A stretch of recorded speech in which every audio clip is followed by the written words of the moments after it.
Bonjour à tous. Oui, c'est un peu le problème, c'est qu'en fait, dans l'inconscient collectif, le textile n'est pas forcément associé à un profil énergivore et consommateur de beaucoup d'énergie. Mais le textile, vous le retrouvez partout. C'est une chaîne de valeur qui commence donc à la matière pour finir au produit fini.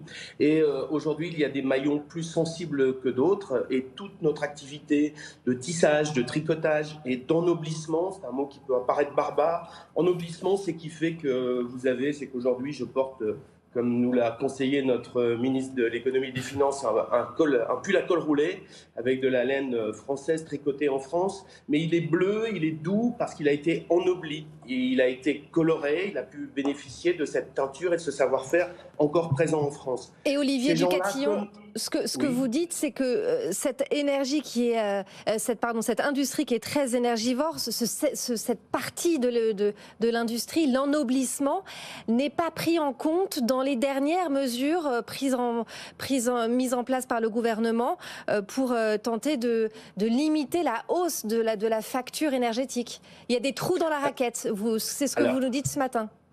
clairement, il y a des trous dans la raquette. Aujourd'hui, on peut saluer le plan qui a été mis en place. On n'est pas là pour tirer à boulet rouge sur tout ce qui fait. Il y a des choses qui sont faites, il y a des efforts. Mais aujourd'hui, on s'est occupé des PME dans une certaine mesure parce que le bouclier qui est mis en place est loin de faire l'unanimité. Et par rapport à nos voisins, hein, l'Angleterre, l'Allemagne, l'Espagne, le Portugal, qui arrivent à payer leur électricité à moins de 200 euros. Et nous, on va être à 325 en moyenne. Vous voyez bien la distorsion de concurrence. Quand on connaît notre autonomie via l'énergie nucléaire, effectivement, on peut s'en émouvoir. Pour le gaz, rien n'est fait. Donc finalement, beaucoup plus de questions que de réponses. On salue ce qui est fait, mais rien n'est fait pour le gaz. Au début de la crise, en mars-avril, quand on a commencé à alerter les pouvoirs publics, on disait, vous vous rendez compte, l'énergie va devenir plus important, va représenter 40% du prix de revient.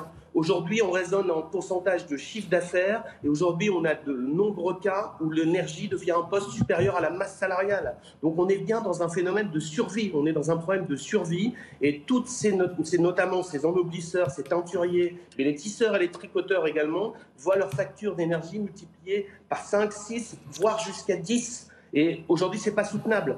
On arrive à une situation où on dit quand on double, on est content. Quand on arrive à doubler notre facture, on se dit bon, on s'en sort pas trop mal et on va pouvoir répercuter à nos clients. Mais eux-mêmes vont se retrouver dans la même situation. Donc la situation est vraiment insoutenable.